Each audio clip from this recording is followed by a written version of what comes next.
রাধে রাধে, হরে কৃষ্ণ।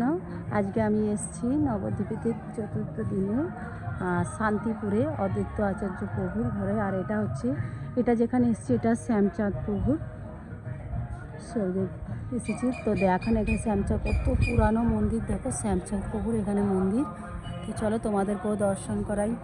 এখানে দেখো রাধে রাধে গান গাইছি, কত সুন্দর। চলো তোমাদেরকে আমি ভিতরে যাই, গিয়ে দর্শন করাই। দেখুন এখানে কত সুন্দর করা আছে, দর্শন করুন। হরে কৃষ্ণা, হরি বল। দেখুন সাইড দিয়ে পুরো দর্শন করে দিই মন্দিরটা, কত সুন্দর মন্দির। দেখুন অনেক দিনের পুরানো মন্দির। তো দেখো এখানে সীতা দেবীর করা আছে।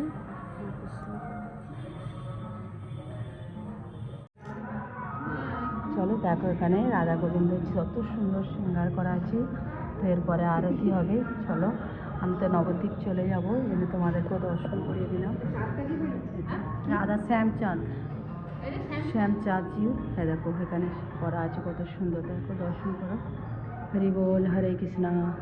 আচ্ছা কত সুন্দর বসে আছে, দেখো কিরম দেখছে। দেখো শ্যামজির চাঁদ মন্দিরে দেখো, এখানে দেখো কেমন বসে জপ করছেন। এখানে শ্যামজি আছেন, আর দেখো আমার মহাপ্রভু এখানে দাঁড়িয়ে আছেন, কত সুন্দর। হরে কৃষ্ণা, হরি বল, হরে কৃষ্ণা, হরি বল। চরণে মন্দিরের আশেপাশে সব কিছু দর্শন করাই। এখানে দেখো গণেশজি লিখছেন ভাগবত, আর ব্যাসদেবজি বলছেন। সেখানে দৃশ্যটা এখানে কত সুন্দরভাবে করা আছে, দেখো তোমরা দর্শন করো। হরে কৃষ্ণা, হরি বল, হরি বল। এটা হচ্ছে আমার রাধা মদন গোপালজি মন্দির, যেটা অদ্বৈত আচার্য প্রভুর সেবিত রাধা গোবিন্দ আছে। চলো তোমাদেরকে উপরে গিয়ে দর্শন করাবো। দেখো এটা হচ্ছে আমরা শান্তিপুরে এসেছি, শান্তিপুরে রাধা মদন গোপালজির মন্দির। চলো দেখো এখানে সব লেখা আছে।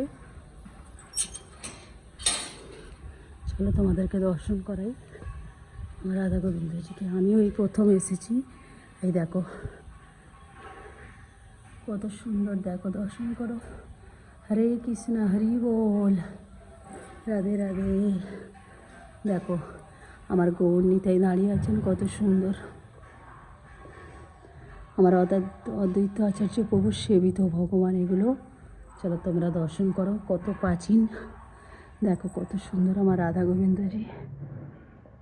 এটা আজকেকারের নয়, আজ 600 বছর আগের পুরনো। আমার অদ্বৈত আচার্য প্রভু সেবিত করেছিলেন সেই মদন গোপাল মন্দির এটা। হরে কৃষ্ণ, হরি বল, হরি বল। আমি এসছি এটা শান্তিপুরে বড় গোসাইয়ের বাড়ি। চলো তোমাদেরকে দর্শন করাই ভিতরে। দেখো কত প্রাচীন মন্দির এটা, অনেক 600 বছর আগের পুরনো। দেখো বড় গোসাই দেখো এখানে সেবা করতেন। দেখো আগেকারের পুরনো দিনের মন্দির এখনও সেরকমই আছে। দেখো এগুলো দর্শন করুন, কত সুন্দর। দেখো আগেকার এই খাম্বাগুলো দেখো কত বড় বড়। এখনকার বাড়ি আর এগুলো সেগুলো দেখা যায় না। তো এখানে বড় মশাইজি সেবা করতেন, সেগুলো এখানে সব দর্শন করার জন্য আছে। দেখো এখানে সবাই দর্শন করতে এসছে। চলো তোমাদেরকেও দর্শন করাই। হরি বল। এখানে আমার অদ্বৈত প্রভুর আরাধ্য, দর্শন করুন। হরি বল, হরে কৃষ্ণ। চলো আরও তোমাদেরকে দর্শন করাই। হরে কৃষ্ণ। দেখো কত সুন্দর প্রাচীন দিনের রাধা গোবিন্দ, দেখার মতো সুন্দর। হরে কৃষ্ণ, হরি বল, রাধে শ্যাম।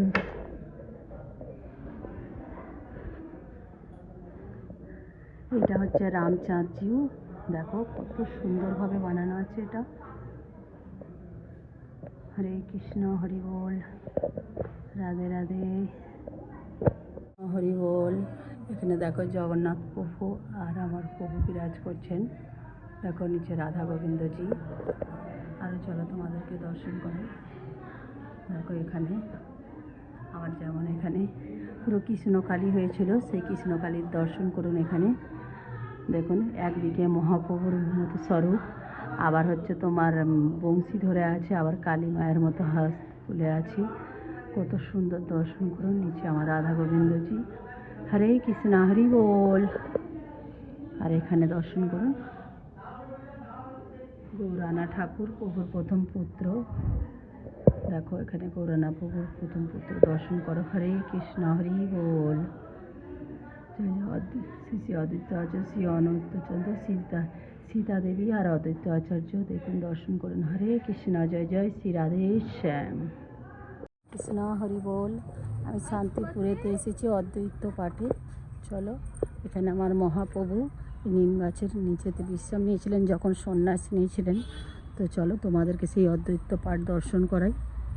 কোথাতে যাবার আছে দেখো, কত প্রাচীন সেই মন্দির যেখানে আমার অদ্বৈত প্রভু এখানে পাঠ, এখানে অদ্বৈত আচার্য প্রভু তো পাঠ দর্শন করো। এখানে দেখো কত সুন্দরভাবে মহাপ্রভুরে করা আছে। আর অদ্বৈত পাঠের এত পুরানো মন্দির, পুরানো দিনের নিম গাছ দেখো এখনও বর্তমান। যেখানে আমার মহাপ্রভু যখন নীলাচলে যাবে বলে সন্ন্যাস নিয়েছিলেন তখন এখানে এসে বিশ্রাম নিয়েছিলেন। সেই নিম গাছ দেখো কত সুন্দরভাবে এখনও আছে। চলো এখানে জায়গাটা পুরো তোমাদেরকে দর্শন করাই। হরে কৃষ্ণ, হরি বল, রাধে রাধে, জয় জয় শ্রী রাধে শ্যাম। চলো এখানে দেখো দর্শন করো। হরে কৃষ্ণ, হরি বল, জয় জয় শ্রী রাধে শ্যাম। দেখো এখানে দেখো শ্রী মাধবেন্দ্রপুরীর মন্দির। এখানে দেখো আমার মাধবেন্দ্রপুরীর মন্দির করা আছে। দেখো কত সুন্দরভাবে মাধবেন্দ্রপুরীকে রাখা আছে। আমার পাশেই আছে যুগল কিশোর রাধা গোবিন্দজি। দেখো আমার অদ্বৈত আচার্য প্রভু আমার নিমাই চাঁদকে দেখো গলায় আলিঙ্গন করে দেখো বন্দন করছেন। কত সুন্দরভাবে এগুলো করা আছে। দেখো আমার অদ্বৈত আচার্য প্রভু প্রার্থনা করছেন। আর এখানে আমার গলায় ধরে আমার মহাপ্রভুরকে দেখো গলায় আলিঙ্গন করছেন। হরে কৃষ্ণ, হরি বল, রাধে শ্যাম, রাধে শ্যাম। চরণ পাদুকা দর্শন করুন। হরে কৃষ্ণ, হরি বল, রাধে শ্যাম, রাধে শ্যাম। অপূর্ব দর্শন। হরি বল, রাধে শ্যাম, রাধে শ্যাম। হরি বল। এখানে আমের গাছে এত বউল হয়েছে, পুরো আমের বউলে ভর্তি পুরো বাগান দেখো। হরে কৃষ্ণ, হরি বল। পুরো গাছে দেখো কত বউল হয়েছে, পুরো আম বাগান। যেখানেই দেখবে আমের বউলে ভর্তি, পুরো আম বাগান। হরি বল, হরি বল, কৃষ্ণ হরি বল। দেখো অদ্বৈত আচার্য প্রভুর পাঠে এসে আমি কত আম গাছেরও দর্শন করলাম, প্রভুরও দর্শন করলাম। চারিদিকে আমের গাছে ভর্তি। হরি বল, হরে কৃষ্ণ, রাধে শ্যাম, রাধে শ্যাম। চলো তোমরা দর্শন করো। চলো আমি এবার এখান থেকে বেরোবো। আমার শান্তিপুরের সব কিছু দর্শন হয়ে গেছে। তো এখান থেকে এবার আমি টোটোতে উঠে পড়বো। হরে কৃষ্ণ, হরি বল। এবার বিকালবেলা আমি বেরিয়ে পড়েছি নবদ্বীপের পঞ্চকোশী হেঁটে পরিক্রমা করব বলে। দেখো বাবাজিদের সাথে আসছি। আজ পঞ্চকোশী পরিক্রমার জন্য আমরা বেরিয়েছি। দেখো সবাই মিলে আমাদের যত সবাই আমাদের মঠ থেকে সবাই আসছে। নৌকাতে এখন উঠছি সবাই মিলে। দেখো এখানে আমরা গঙ্গাতে নৌকাতে উঠে পড়েছি। হরে কৃষ্ণ, হরি বল। আমরা পরিক্রমার জন্য বেরিয়ে পড়েছি। দেখো নৌকাতে উঠে পড়েছি। হরে কৃষ্ণ। পাশে উজান বইছে, গঙ্গা জল বইছে। আমরা কোনো ভাব মনে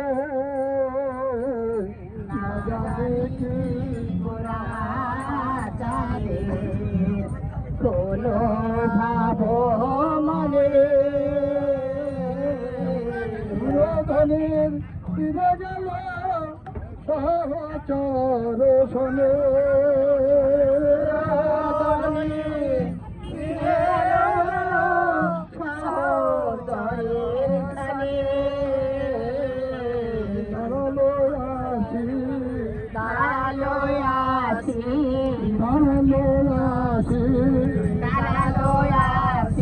ভাবনিধি গৌর হরি দয়ালয়াসি, ভাবনিধি গৌর হরি দয়ালয়াসি, ভাবনিধি গৌর হরি দয়ালয়াসি, ভাবনিধি গৌর হরি দয়ালয়াসি, দয়ালয়াসি, দয়ালয়াসি।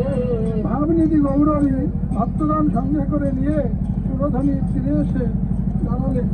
আর বললেন কি, ভয় নাই, ভয় নাই, ভয় নাই, ভয় নাই, ভয় নাই, ভয় নাই, ভয় নাই, ভয় নাই। তোদের লাগিয়ে এনেছি ধন ভয় নাই ভয় নাই তোদের লাগিয়ে এনেছি ধন ভয় নাই ভয় নাই তোদের লাগিয়ে এনেছি ধন ভয় নাই ভয় নাই তোদের লাগিয়ে এনেছি ধন ভয় নাই ভয় নাই ভয় নাই ভয় নাই ভয় নাই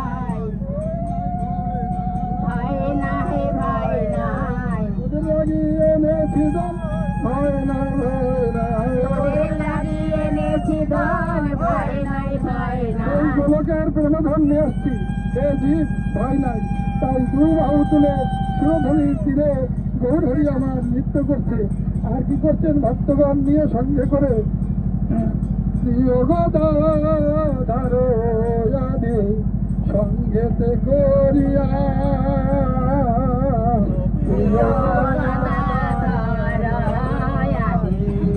সঙ্গেতে করিয়া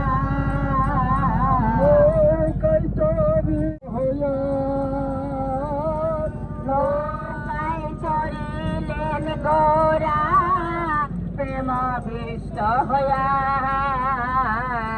আপনি কান্ডারি হয়ে বাহে নৌকা খানে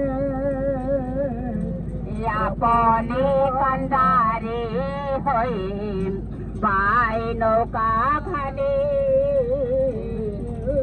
চলেছে চলেছে চলেছে চলেছে আপনি কান্ডারি হয়ে বেয়ে চলেছে আপনি কান্দারে হয়ে পেয়ে চলেছে ওই গৌরহরি নিজে কান্ডারি হলেন নিজে মাঝি হয়ে জগৎকে উদ্ধার করবেন বলে পার করবেন বলে তিনি মাঝি হয়ে বলেন আর বলছে কি হলি ডুবে যে গেল রে ডুবে যে গেল রে ডুবে যে গেল রে ডুবে যে গেল রে ডুবে গেল এই দেহ তরি হরির নামের তরি হরির নাম যদি না করি তাহলে এই মায়ার সংসারে আমরা ডুবে যাব তাই বলছে ডুবে যে গেল রে ডুবে যে গেল রে হরির নামের তরি খানি ডুবে যে গেল রে হরি নামের তরি খানি ডুবে যে গেল রে এই কথাবার্তা বলছি দেবে না যে হরির নাম করে তার দেহ তরি কখনো ডোবে না হ্যাঁ, তাই হরি বল বল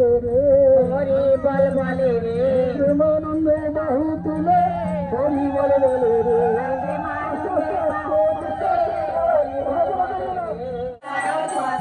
পথে পথে যায় আমার কথা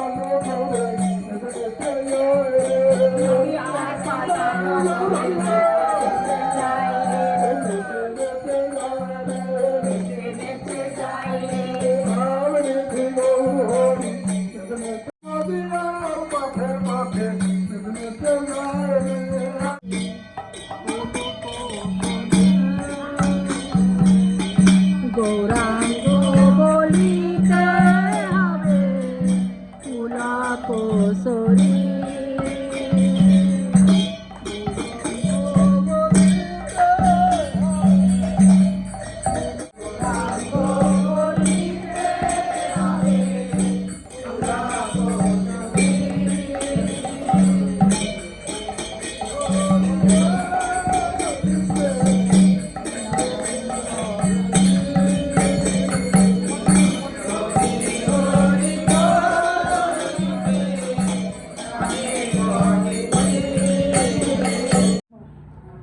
চতুর্দিকে জঙ্গল হয়ে মানে ওনার দেহের উপর দিয়ে জঙ্গল হয়ে গেছে হ্যাঁ এইবার উনি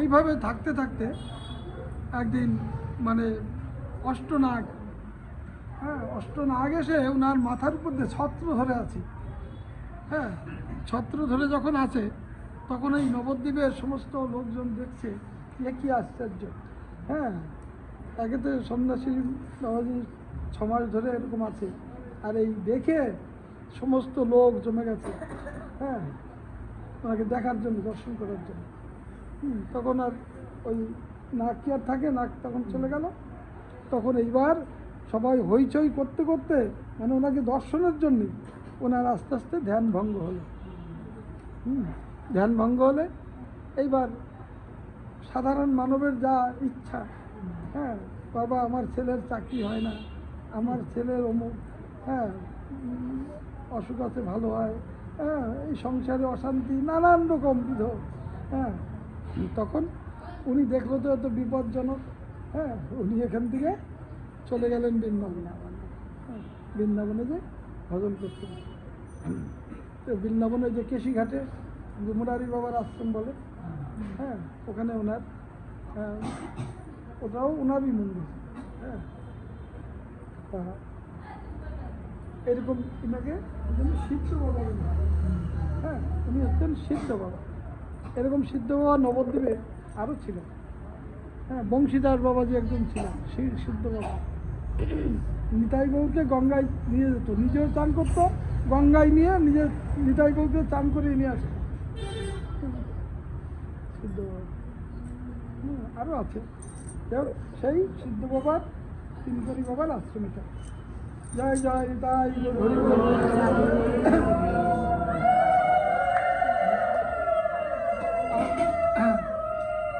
এই তিনকরি বাবার সমাধি মন্দির আছে। এটা বিষ্ণুপ্রিয়ার মন্দির। দেখো বিষ্ণুপ্রিয়ার আর মহাপ্রভু এখানে দাঁড়িয়ে আছেন, বিরাজ করছেন। আমরা পরিক্রমাতে এসেছি, চলো তোমাদেরকে দর্শন করাই। বিষ্ণুপ্রিয়া আর পান বধুয়া তো আর আমাদের বিষ্ণুপ্রিয়া।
ভগবানের ভগবত শ্রীবাস আমার পিঠের চাদরটা তুলে দাও।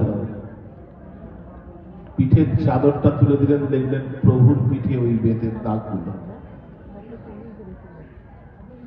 ঐশ্বর্য দেখায় না?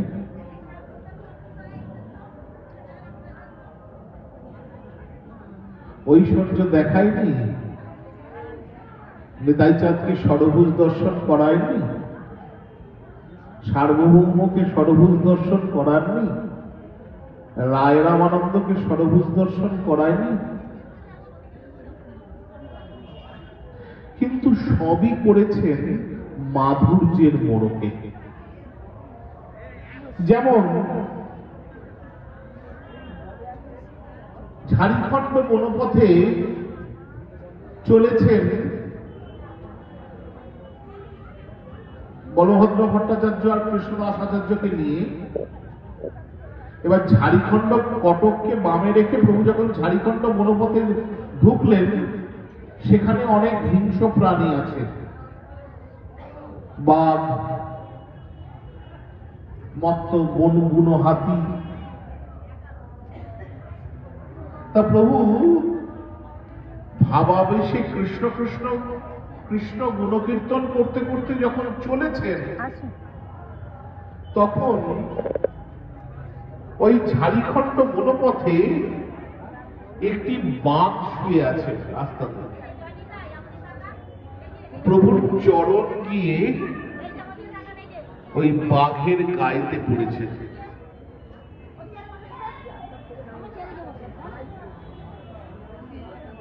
মহাজন বলছেন প্রভুর কি করা উচিত?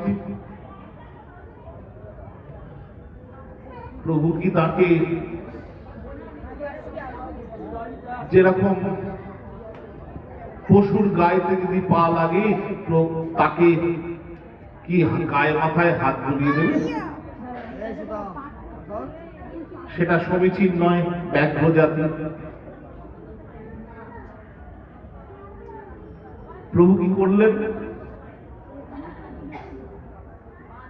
যেই পা লেগেছে, প্রভুর যখন সম্বিত ফিরে এসেছে, দেখছেন বাঘ শুয়ে রয়েছে, প্রভু বললেন, ব্যাঘ্র কৃষ্ণ বল।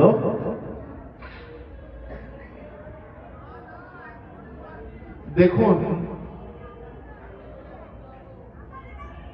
গুরু যখন নাম দেন, তখন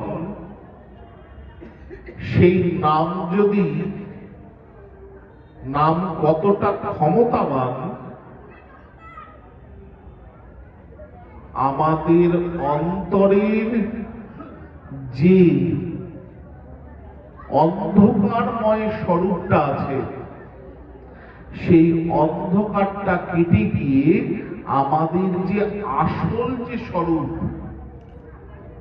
জীব নিত্য কৃষ্ণদাস, এই যে আসল যে স্বরূপ, সেই স্বরূপটা জাগ্রত হয়।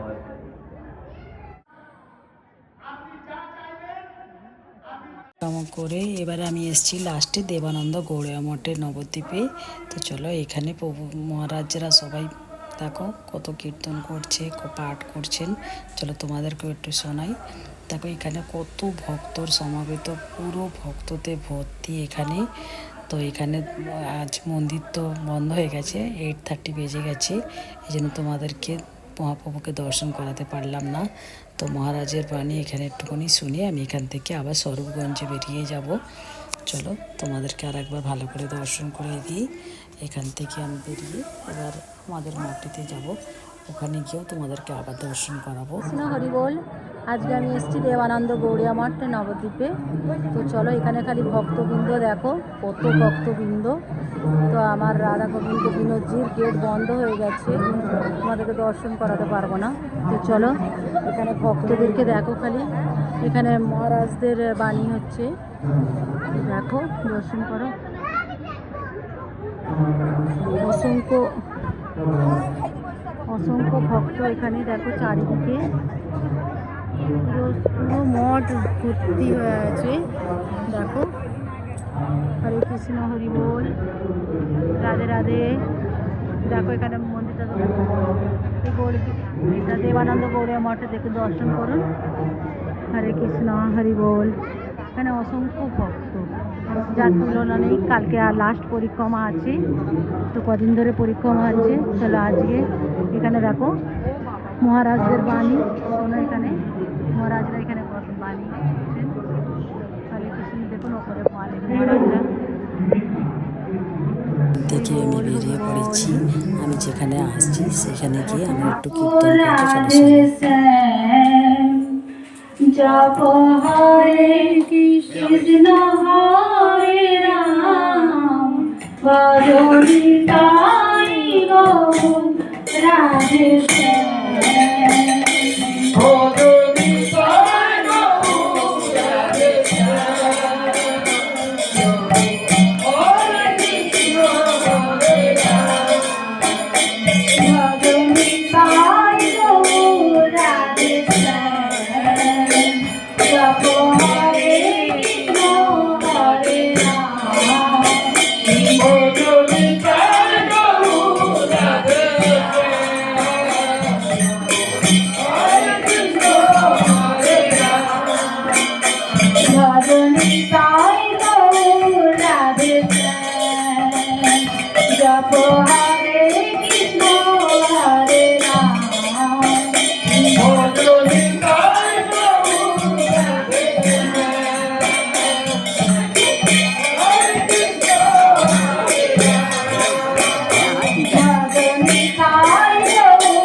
কখনো কৃষ্ণর ঘাড়ে চাপছে, কৃষ্ণ কখনো সকাল ঘরে চাপছে।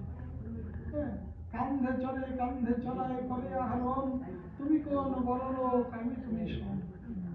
হে সখা, হে কৃষ্ণ, তুমি নন্দ মহারাজের ছেলে হতে পারো, তুমি গৌর বিহারীর প্রতি পাবন হতে পারো, কিন্তু এখন আমাদের সঙ্গে তুমি রাখা। যদি আগুন পান করে মানে আগুন সেবা করে, তাহলে জল পিপাসা মেটে?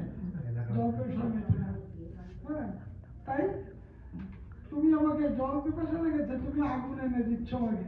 হ্যাঁ, সেবা করো। তা কখনো হয়? যাক, তোমাদের চন্দ্রকে আনতে হবে না, আর রাধারানীর দরকার নেই।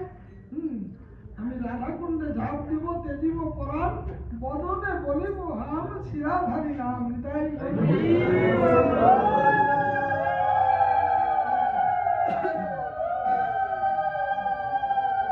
এইভাবে গোবিন্দ আমার রাধারানীর সম্মুখে রাধাকুণ্ডের তীরে ঝাঁপ দিতে যাচ্ছে। যখন ঝাঁপ দিতে যাচ্ছে তখন কি আর থাকতে পারে রাধারানী? সঙ্গে সঙ্গে বাছুরি ফেলে, হ্যাঁ, কানুকে জড়িয়ে ধরে চলে গেছে। হ্যাঁ, ওখানে রাধাকুণ্ডের তীরে মিলন হয়ে গেল রাধাকুণ্ডে। এবার দেখলে তো সুবর্ণায় রাধারানী। তাই ঘটনা হচ্ছে যে এই যে লীলা, হ্যাঁ, এটা হচ্ছে মানে ভগবানের সমস্ত এই পৃথিবীর সমস্ত লীলার থেকে শ্রেষ্ঠ লীলা এই নরলীলা। এই নরলীলার মধ্যে সেই অমৃত সদা লুকিয়ে আছে। তাই গোবিন্দ জীবের জন্য, আমাদের জন্য এই হেন লীলাগুলো করেছেন। কারণ মায়াবদ্ধ জীবের নাই কৃষ্ণ স্মৃতি জ্ঞান, জীবের লাগিয়ে কৃষ্ণ করিলেন বেদ। এই যে বেদ পুরাণ শাস্ত্র আদি যা কিছু আমাদের জন্য। এইবার মহাপ্রভু কেন এই নদিয়ায় আবির্ভাব হলেন? কত যুগে তো অবতার হয়েছে। আমি আর ভক্তকে কষ্ট দেব না। ভক্তকে আমি যে অমৃত সেবা করি, সেই অমৃত ভক্তকে দান করি। ভক্ত যেন এই অমৃত সেবা পেয়ে তার আর বারবার এই ধরাধামে আসা যাওয়া না করতে হবে। তার জন্য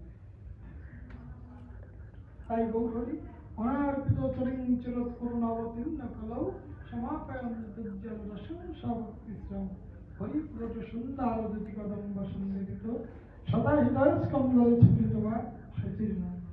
অর্থাৎ কোন কালে কোন যুগে কোন অবতারে যাহা বিতরণ হয় নাই, সেই অনার্ত প্রভু সম্পদ বিতরণ লাগি কলিযুগে অবতীর্ণ হলে সচিনন্দন গৌর। কিন্তু এবার আমরা কি পেলাম? তিনি যে সে অনার্পিত সম্পদ নিয়ে এলো, সেটা কি আমরা পেয়েছি কিছু? পাইনি বললেও ভুল হবে, নিতে পারছি না। নিতে পারছি না। সেগুলো গুপ্ত ভাবে, গোপনীয় ভাবে আছে গুরুর কাছে। গুরুর কাছে আছে সেই সম্পদ, আর কোথায় কোনো বাজারে দোকানে পাওয়া যাবে না। এই জন্য গুরু এই জগতে শ্রেষ্ঠ। সেই অমৃত সুধা পেতে গেলে গুরুর কাছে ছাড়া, এবং শুধু গুরু হলেই হবে না। হ্যাঁ, গুরু এই জগতে অনেক আছে, গুরু হলে হবে না। বলছে দীক্ষা গুরু হন্তি কৃষ্ণের স্বরূপ, শিক্ষা গুরু হয় মহন্ত অন্তর্যামী রাধারানীর স্বরূপ। কিন্তু শিক্ষা যে কাকে বলে এটাই তো জীব জানে না। হ্যাঁ, ওই মঠের থেকে বললো মালা করো, হ্যাঁ 16 মালা করো, হ্যাঁ 32 মালা করো, 1 লক্ষ মালা করো। মালা করলে সব হয়ে যাবে না। মালা করলে যদি হয়ে যেত তাহলে শাস্ত্রে লিখত না, কোটি জন্ম করিলে শ্রবণ কীর্তন তথাপি না পাই সেই বোঝের বোঝেন। আবার বললেন একবার কৃষ্ণ নাম লইলে যত পাপ করে, জীবের সাধ্য নাই তত পাপ করে। হ্যাঁ, জীব পাপ মুক্ত হয় কোথায়? এই যে এত যে পাপ করছে, কোথায় পাপ মুক্ত হয়? কৃষ্ণ নামে কোনদিন পাপ মুক্ত হয় না। চৈতন্য চরিতামৃত কবিরাজ গোস্বামী কলম দিয়ে গেলেন, কাম ত্যাগী কৃষ্ণ ভজে ঋষি আজ্ঞা মানি, দেব ঋষির পিতৃয়াধি কভু নাই ঋণী। এতই সস্তা না, হরির নাম খাবলা খাবলা নয়। হ্যাঁ, হরির নাম করলাম পাপ মুক্ত হয়ে যাব তা নয়। কাম ত্যাগী কৃষ্ণ ভজে ঋষি আজ্ঞা মানি, দেব ঋষি পিতৃয়াধি কভু নাই ঋণী। তার জন্য সন্ন্যাসীদের শ্রাদ্ধ পিণ্ড করতে হয় না, সে পাপ মুক্ত হয়ে যায়। হ্যাঁ, কেন? পিতৃ সত্তাকে সে রক্ষা করে থাকে। হ্যাঁ, পাপের গোড়া হচ্ছে ওইখানে। হ্যাঁ,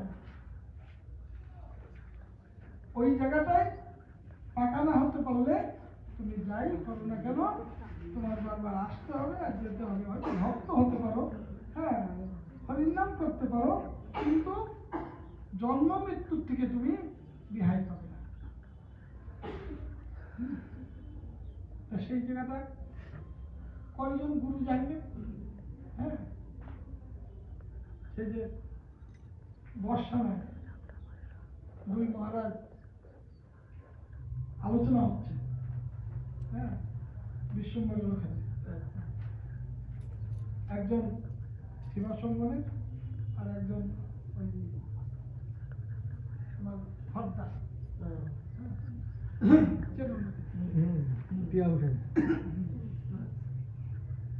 এখন এমন আলোচনা মধ্যে বিশ্বম্বরও আছে, আমিও আছি। এখন শুনছি কথা,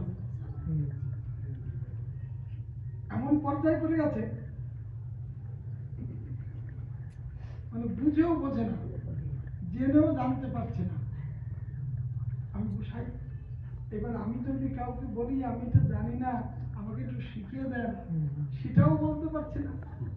বড় সমস্যা। তাহলে কি হবে? এই জন্মটা গেল। তাই শুধু মহারাজ হলেই হবে না, বিশাল কিছু। তুমি ছোট থাকো তাও ভালো। হ্যাঁ, তোমাকে কেউ চেনার দরকার নেই। তুমি গোসাই, তুমি মহারাজ, তুমি পাঠক, তুমি বেদজ্ঞ, তুমি কীর্তনিয়া, কিছু জানার দরকার নেই। কেউ জানার দরকার নেই, কেউ তোমাকে ভালো প্রশংসা করার দরকার নেই।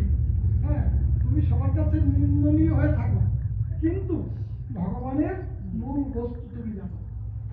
হ্যাঁ, এই পৃথিবীতে সবাই যদি তোমাকে নিন্দা করে, সবাই যদি খারাপ বাসে, গোবিন্দ তোমায় করে তুলে দেবে। নিতাই গৌর।